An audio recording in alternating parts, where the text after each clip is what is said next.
Hey, in this video I'll show you how to navigate and utilize the foreign currency variance posting rules list page in NetSuite.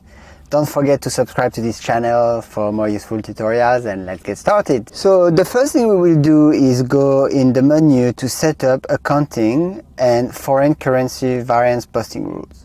Then you can create a new rule here. Please watch the video on doing it and activate the foreign currency variance posting rules screen in the previous video.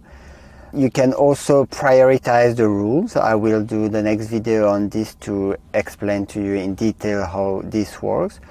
Obviously, you can simply edit by clicking on edit like any type of records, and you can delete them. So if I go here on this one, actions, you can delete. Obviously, I don't want to delete my only rule.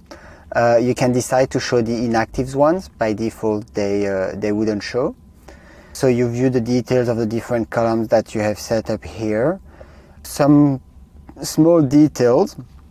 First, please like this video. And second, if the multi-book accounting feature is enabled, an accounting book column will be included in this list that you see here. And if an automated intercompany management feature is enabled, an intercompany column will be included here on this table that I'm scrolling on. So if you follow these steps, you can effectively manage your foreign currency variance posting rules in NetSuite. Don't forget to visit Kolleno.com for more information and tools to enhance your accounting processes. Thank you for watching.